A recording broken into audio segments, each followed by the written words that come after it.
The Earth is an amazing blue planet, covered 75% with water, the essence of life itself. Without water, life would not exist. Water makes our planet unique in our solar system, and the presence of water is what astronomers look for in their search for life on other planets. Like the Earth, the human body is also, on average, 75% water. Without water, none of the processes that support life can exist. While we can go without food for many weeks, we can only live a few days without water. Yet only 2% of the Earth's water is drinkable, and billions of people worldwide don't have access to clean drinking water. In this video, you'll learn a lot about water. You'll also be introduced to Dr. Richard Cohen, MD, a doctor who practices integrative anti-aging medicine and performance sports nutrition. We really don't think too much about water. It's something that comes out of our tap. It's something that's in the ocean. But what I want people to realize is that we are essentially water. Our brain is 90% water. Our blood is 80% water. Our muscles are 70% water.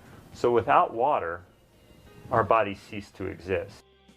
Water is the essence of life. Water carries oxygen and nutrients to the cells. Water regulates body temperature. Water helps the body absorb nutrients and convert food to energy. Water protects and cushions vital organs and cushions the joints. Water removes metabolic waste from the cells through the lymphatic system. Without water, life ceases to exist. Water is just water, right? Tap water, filtered water, spring water, well water, bottled water. Some are a little more pure than the rest. Others have more minerals and taste better. You may pay more for the ones from Fiji or France or some glacier in Canada. But water is just water. Or is it? Volumes have been written on the subject, and the truth is, not all water is the same. Where did water come from? Water came from rain, snowflakes, came from streams, underground reservoirs. And what we're learning now, and this is the case with most issues and most, when you go back to how things used to be. So if we look at water, the way it used to be, there are 3 or 4 structural and biochemical differences than what exists today. For most of his life, Nobel Prize winner Henri Coanda studied the water of the Hunza people who lived high in the Himalayan mountains. Natural health practitioner Ariana Nation was also fascinated by the Hunza people and their water. In my research, I discovered that there's a long history of scientific research about water and its healing ability. And this Kangen water has quite a history. It's a long history. And one of the things that fascinated me is the Hunza people and their ability to live 120 to 140 years without the degenerative diseases that we suffer here in the United States and all around the world. Why did the Hunza people live so long? Why were they so healthy? Coanda and others believe it is the water. Their water came from glacial streams, and it had very unique properties. It was microclustered. It had a different viscosity and surface tension. It carried lots of minerals that gave it a high alkaline pH. It also had an extraordinary amount of active hydrogen. Hydrogen with an extra electron. The presence of extra electrons made the water an antioxidant.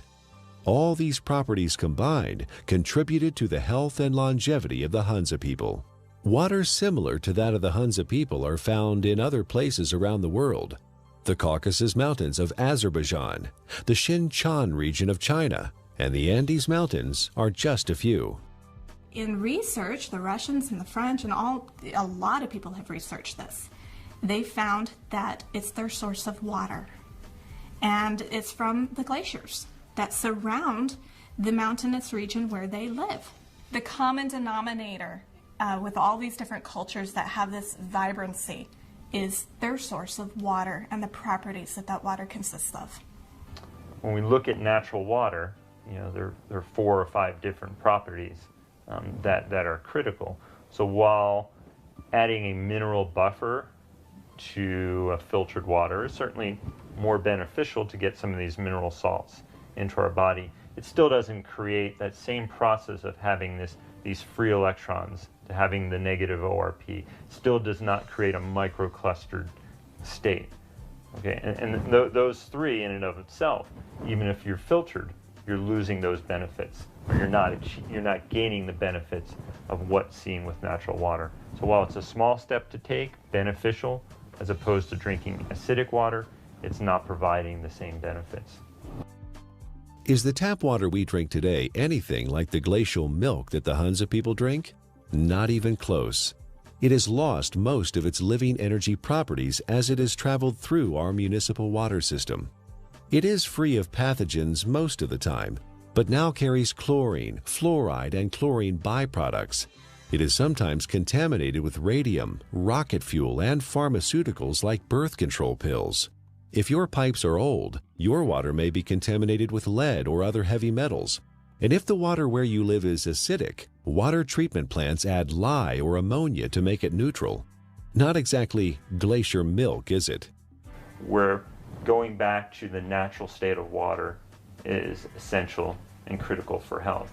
But we haven't done that, have we? Instead, we came up with a better answer: bottled water. Last year, Americans spent more on bottled water than on iPods or movie tickets. $15 billion.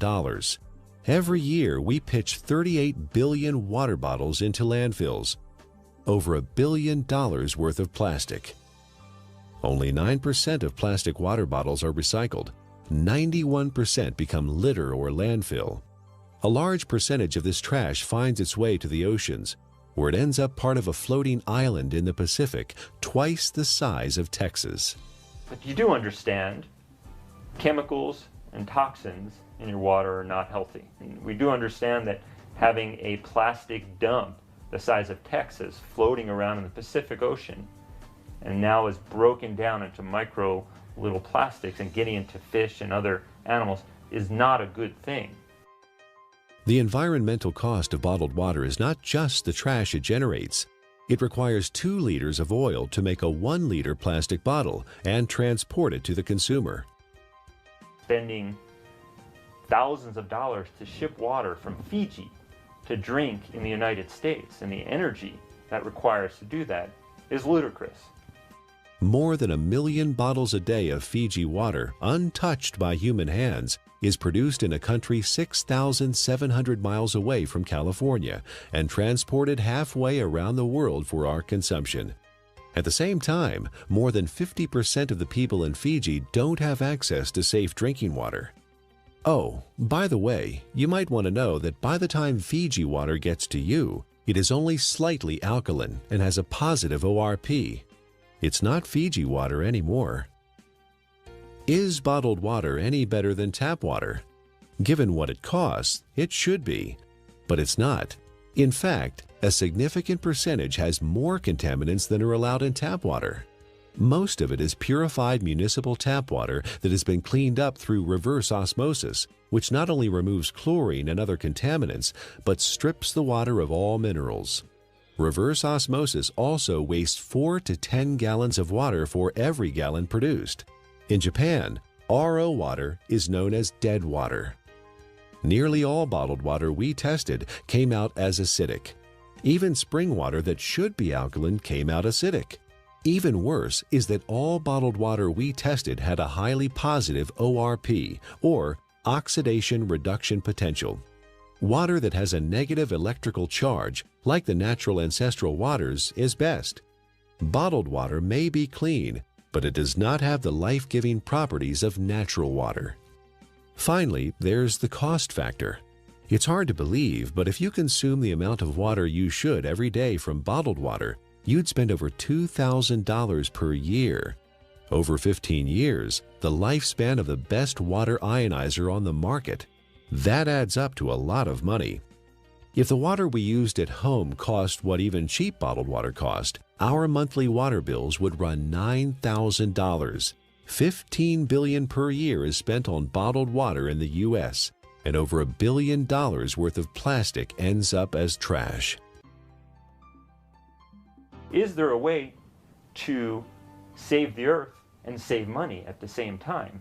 You know, spending $2 for a small 12-ounce bottle of water is, what is it, 5, 6, 7 times more expensive than fueling your car. Doesn't make sense, does it? Especially when you're buying water that is acidic. You're buying water that may be devoid of minerals. You're buying water that has a positive ORP that is damaging. Doesn't make sense, does it? Maybe there's a way to produce your own clean water. Well, it would be nice to have a glacier in our backyard, or it would be nice to have a fresh mountain spring that's just percolating out of an aquifer in the earth. Most people don't have that. But what we do know, interestingly enough, is in places where that does exist, one of the key components is this clean, natural-based water.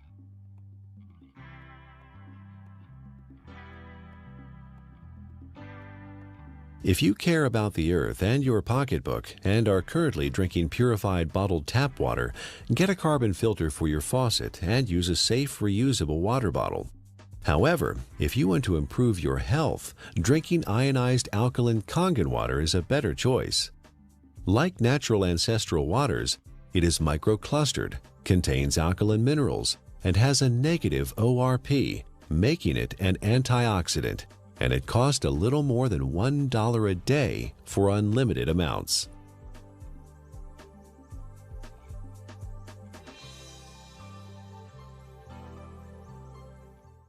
There's no doubt that the U.S. is experiencing a crisis in healthcare. We spend more on healthcare than any other country, but rank just 37th out of 191 in performance.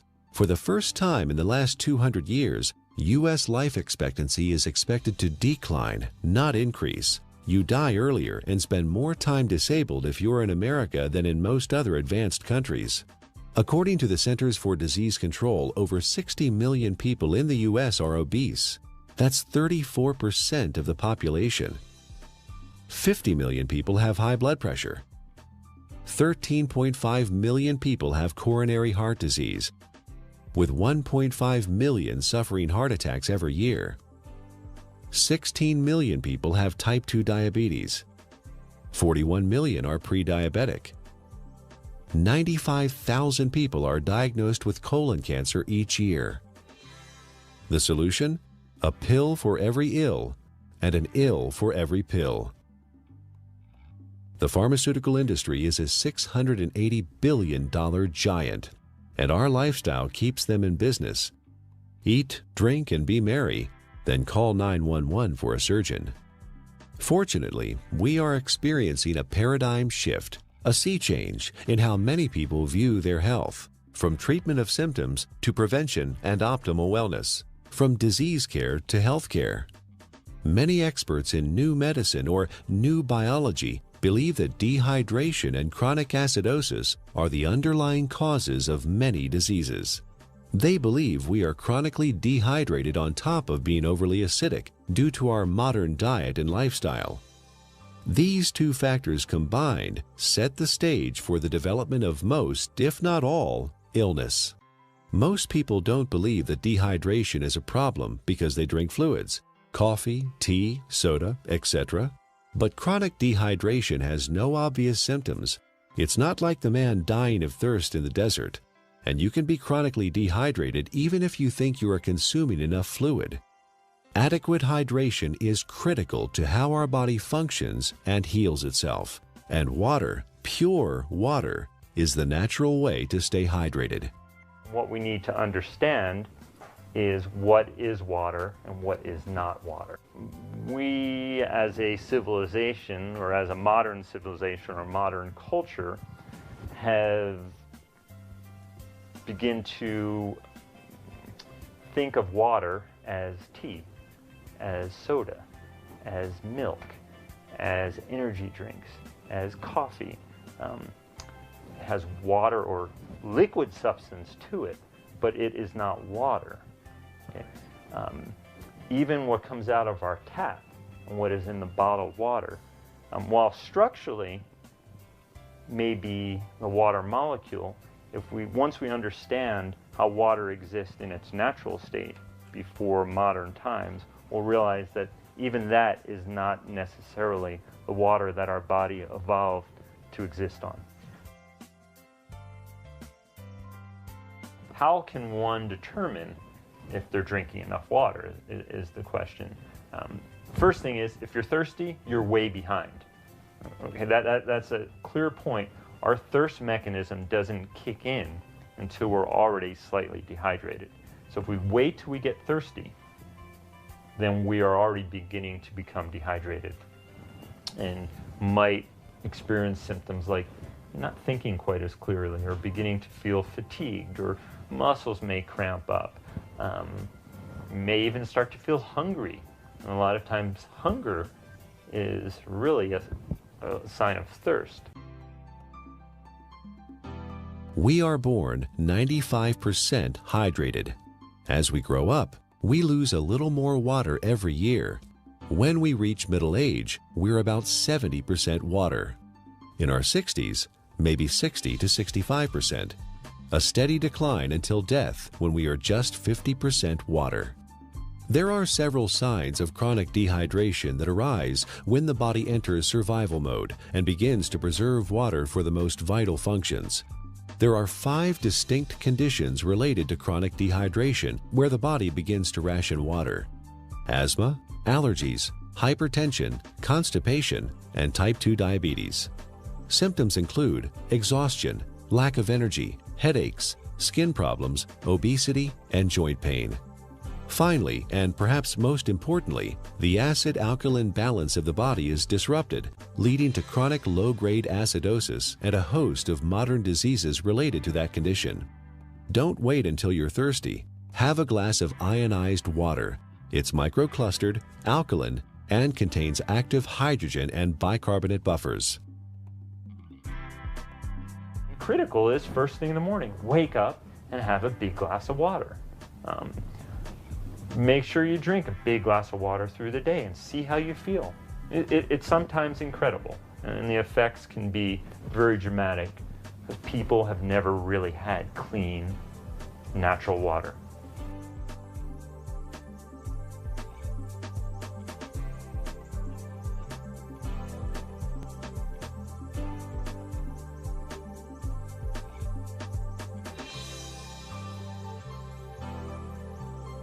I want to use an example of an endurance athlete and specifically show the needs of hydration in the endurance athlete and how that also can relate to the everyday athlete.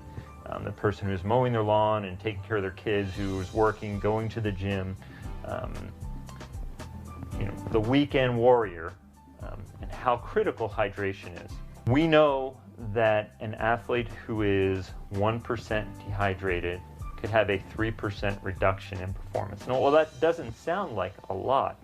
An athlete can spend hours and hours training, and in for example, a 1-hour event, a 3% reduction is almost 2 minutes. And that's the difference between winning or losing a race. One of the most important things you can do is to make sure you have enough fluid the night before.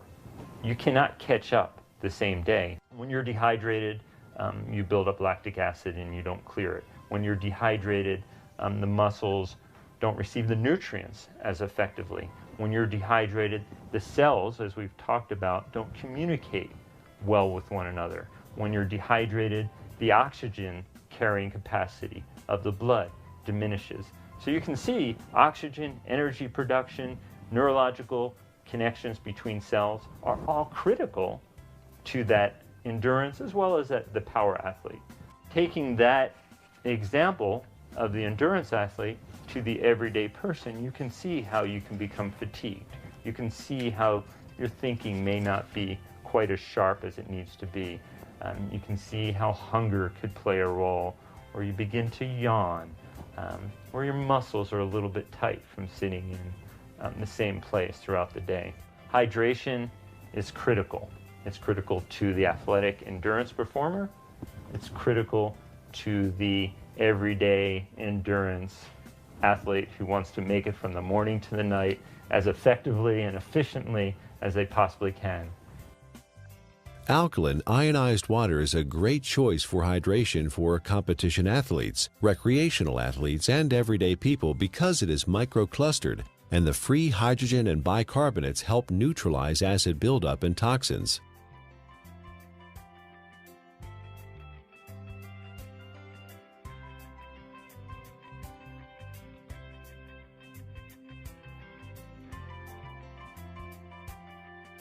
Chronic low-grade acidosis is a condition that develops over time and affects the quality of life and our ability to enjoy optimal health. It starts with our diet, acid-forming foods and drinks. Our sedentary lifestyle, poor digestion, and poor elimination add to the problem. The fluids between and within our cells become more acidic.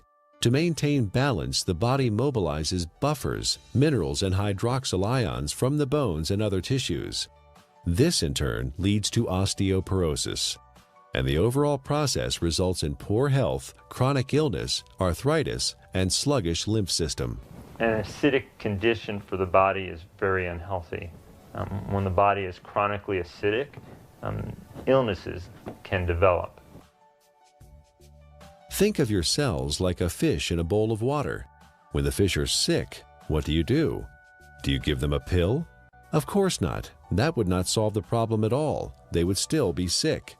You change the water, give them the proper pH and ORP so they thrive. pH stands for potential hydrogen and is a measure of the acidity or alkalinity of a solution. pH is neutral at 7.0. Above that is alkaline, below that is acidic. It's a logarithmic scale. Each increase in pH means 10 times more or less hydrogen is present. Alkaline ionized water has a pH between 8.0 and 9.5. Your body uses a system of buffers to keep the pH of your blood in a tight range of between 7.35 and 7.45, slightly more alkaline than pure water. The body relies on a very tight level of pH, or hydrogen atoms, to control lots of function within the body. When the body becomes acid, systems begin to malfunction. We understand fish tanks and swimming pools. When they're acid, you need to make a change. When a fish tank is acid, fish die. When a pool becomes too acid, you don't want to go in it. When rain is acid from sulfuric acid and other too much carbon dioxide, it breaks statues. They begin to disintegrate. And we know acid rain and damages lake. Well, our body becomes a sink for this acidity. And when this acidity builds up, it in essence is one of the reasons for disease in our body. Bones begin to demineralize. Our ability to create energy decreases. Our immune system becomes depressed. The inflammation for aches and pains increases. Not a good thing to be acid. Dr. Linda Frassetto has proposed a revolutionary hypothesis that obesity is an evolutionary adaptation. While at one time we were able to metabolize our food and dispose of the normal acid waste through our kidney and liver using the bicarbonate buffer system, the sheer amount of acid waste that the body must handle today has created a problem. In order to protect the internal organs from damage, the body has adapted and now stores acid waste in the fat cells, as well as turning it into cholesterol, uric acid, kidney stones, and other storage forms. In her book, The Chemistry of Success, Dr. Susan Lark describes the effects of chronic low-grade acidosis. First, you tend to tire easily and become fatigued, retain toxins and heavy metals, lack energy to achieve your goals, become more pessimistic, develop chemical sensitivities, experience stiffness and joint pain, brain fog, and chronic fatigue. Several long-term medical problems are due to chronic acidosis: high blood pressure, autoimmune disorders, cancer, heart disease, diabetes, and inflammation.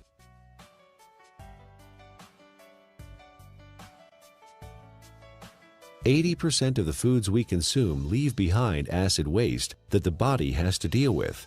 A trip down the modern grocery store aisle finds very few alkaline-forming foods. Even the foods we think of as wholesome and nutritious leave behind metabolic waste products that are acid. And of course, junk food falls into the acid-forming category. Most of the fluids that people consume today are acid.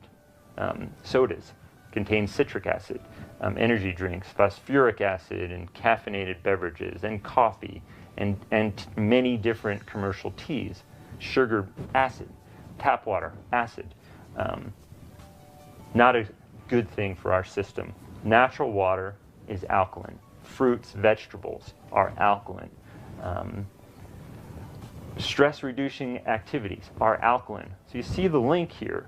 Things that are beneficial to our body tend to be alkaline creating. It allows the body to buffer damage of its processes of energy production. In addition to our diet, there are several ways our modern lifestyle increases the acid load on the body. Physical and mental stress reduce oxygenation and blood flow and increase muscle tension. Strong emotions like anger, fear, hostility, anxiety, or excitement. Vigorous exercise, which produces lactic acid, pyruvic acid, and CO2, decreasing muscle pH. Frequent airplane travel with cabin air lower in oxygen and higher in CO2. Over-the-counter and prescription medicines and vitamins. All these things produce more acid for the body to deal with. Consuming more acid is like consuming and sucking life out of your system. You have a certain ability to buffer that, and you will break down. So water in its more alkaline state, it provides it more of a capacity, to handle some of the stressors of life that we face, or the choices that we face. Drinking ionized alkaline water, the equivalent of ancestral or glacial water, is an affordable, practical, and accessible solution to provide the body with a constant stream of alkaline bicarbonate buffers to neutralize acidity with no side effects. The cycle of wellness begins with a diet that contains more alkalizing foods and ionized alkaline water. Moderate exercise, good digestion, and complete daily elimination are also important. This leads to more alkaline fluids within and outside of the cells. Calcium and other minerals support bone density instead of being used as buffers. An alkaline body leads to better digestion, less illness, fewer colds or flu, a feeling of well-being, better lymphatic flow, more energy and stamina. Alkaline ionized Kangen water provides hydration, alkaline buffers, and antioxidant activity, which keeps the body in homeostasis, allowing it to heal itself.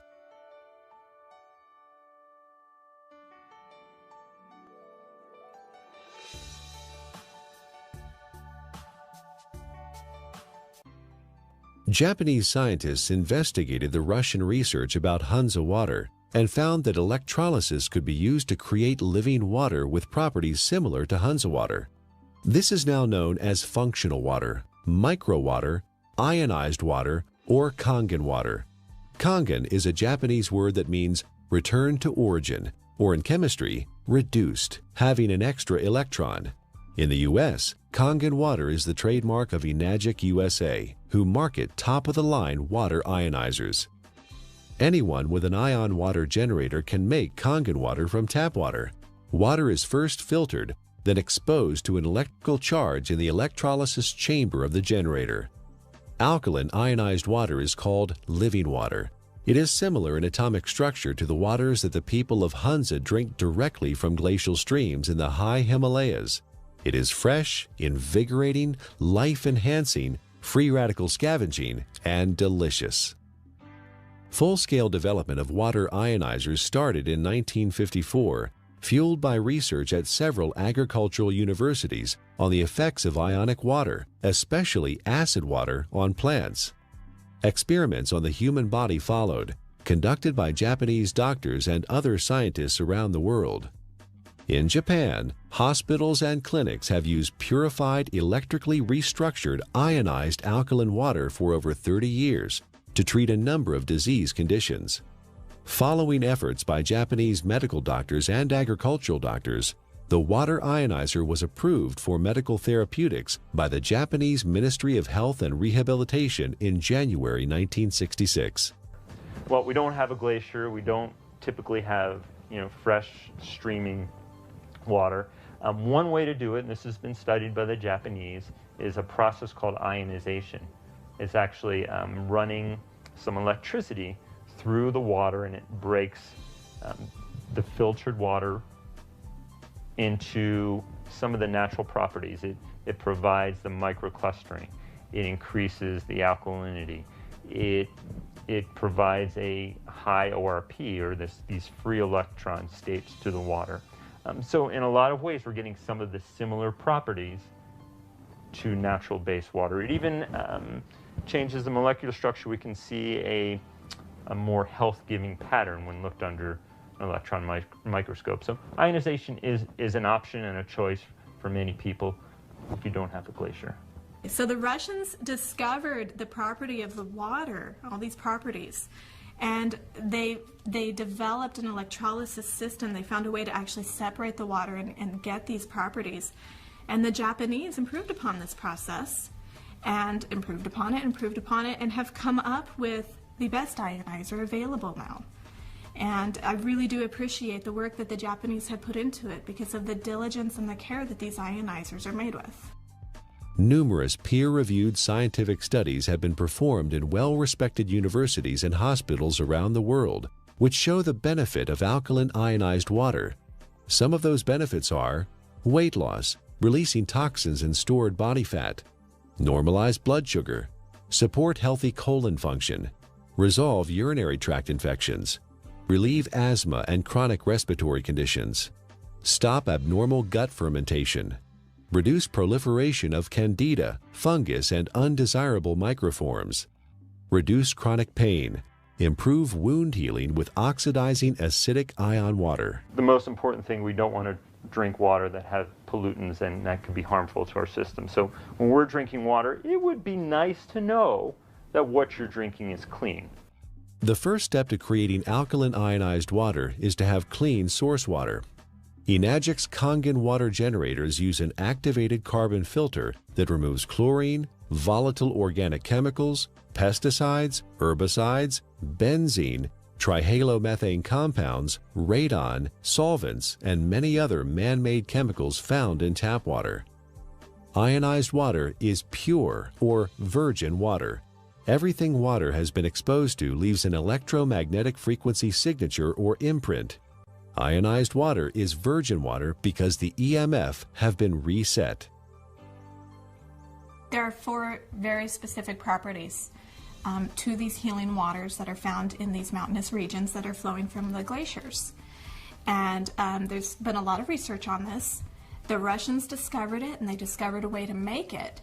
And those 4 properties are, it's hexagonal, and what that basically means is it's shaped like a snowflake. You look at it under a microscope. It's beautiful. It's crystal structured. Ionized water has been restructured. The water molecules cluster in groups of 4 to 6 instead of the normal 10 to 15. Nuclear magnetic resonance has documented this difference. The reduction in cluster size helps the body absorb ionized water more quickly and efficiently. Also microclustered, micro meaning small clusters. It's broken down very small so the body can easily absorb it. It's very bioavailable. It was very alkaline. pHs around 9.5. Some were found at 9.0.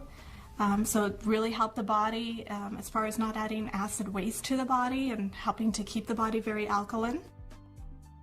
You may hear a term, it's called clustering. The water molecules naturally exist in a cluster, and some people call it hexagonal, which would be 6. So they naturally exist in a cluster of 6 water molecules. The water as found through taps and commercial water sources is a much larger cluster of water molecules. There are many beneficial properties to that, and it enhances the body's ability to hydrate. I was really excited when I started actually to quote-unquote play with the water in my own kitchen with different supplements, with powders and tea and oil and all the different things that I worked with. And you could really see the life to the water. I could put, for example, my green vegetable powder drink in Kangen water versus a bottled water and a tap water, and actually see that this water has an energy to it.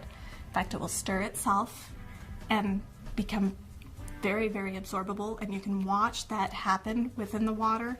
You can watch it make tea instantly, whereas other waters cannot do that. It cannot get in and penetrate those nutrients and pull those nutrients out and put it right in the water where you're drinking it, where it can then go in and penetrate your cell walls at that same level. Many people complain that they find it difficult to drink large amounts of water because it makes them feel bloated and heavy. Regular water, tap or bottled, is composed of large clusters of water molecules and has no life energy or electrical charge. It sits in your stomach like a stagnant pond. In contrast, drinking ionized alkaline water is easy because it tastes much better than tap or bottled water, and the smaller molecular cluster size and life energy it carries allows it to be absorbed more quickly. And the other feature is it has a negative ORP, and what that stands for is oxidation reduction potential. Not to get real big and fancy, a lot of people are like, oh, what is that? It is the ability of that water to reduce the oxygenation of the body. And the property of the water that actually gives it this negative ORP, or the potential to reduce the aging in our body, is the active hydrogen that it consists of.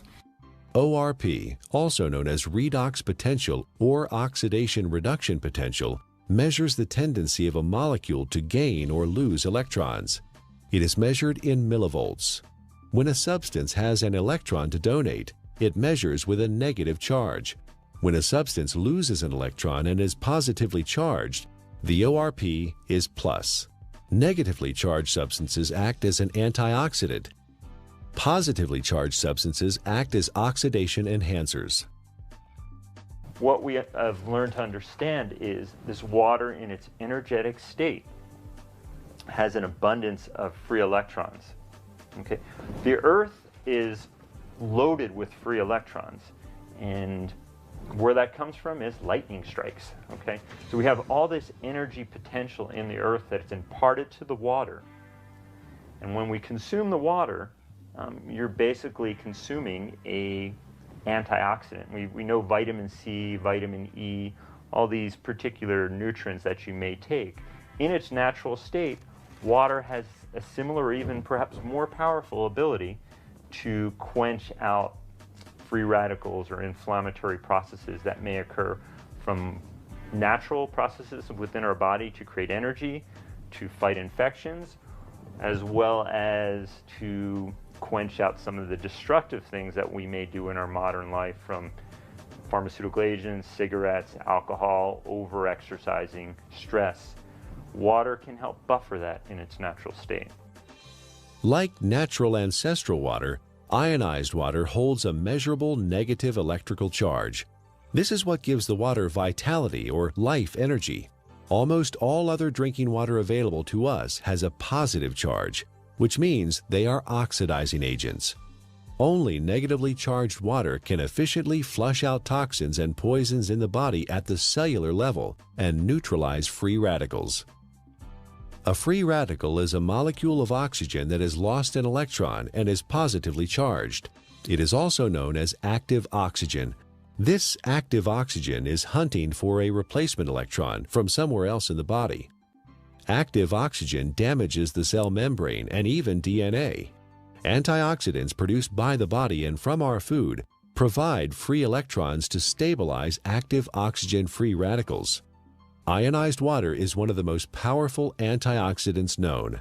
Ionized water has millions of hydroxyl ions per glass. No other water has this incredible benefit.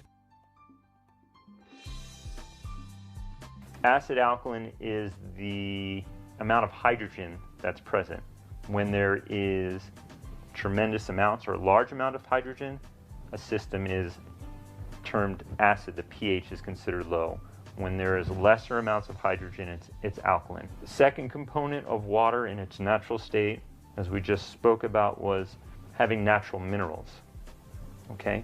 Right. Being able to get these nutrients which are critical to our health, and those don't exist for the most part in commercially bought or tap waters. Water in a alkaline state provides the body with a greater capacity to buffer some of the natural processes that stress the body, as well as the lifestyle processes that also stress the system. And drinking water in a natural alkaline state provides you with a substance that is not acid, that is not damaging to your system. So you can look at it from two different ways, eliminating all the unhealthful things that we don't even think about and consuming clean, natural base water. Is ionized alkaline water safe for anyone to consume? Certain medical conditions require fluid restriction, so you should follow your doctor's advice. For these people, because of the unique imbalances that are created, extra fluid is not processed well. So the standard conventional mechanism, don't take fluid because you can't process it. Let's minimize it. While the cells intracellularly are starving. See, the problem is that the fluids can no longer get into the cells effectively. Is it because people are not drinking or haven't drinking natural water? Certainly one component of it. It has to do with the health of the actual cellular membrane. So for these people, well, I don't want to say drink all the water you can, but I think you will find for whatever water that you can, or fluid that you can, by consuming water in a natural state, you may begin to enhance the intracellular component of the water and lessen some of that extracellular water that exists. And in doing so, you may find that your fluid intake may gradually increase, and that would be beneficial. How that helps your ultimate condition, obviously it is an unknown since there's many factors involved. But water in its natural state, microclustered, alkalinized, is going to give you, in essence, the most bang for your buck. Don't waste your fluid on coffee. Don't waste your fluid on energy drinks or sodas. Absolutely not. That's just going to make your condition worse. All water is not created equal.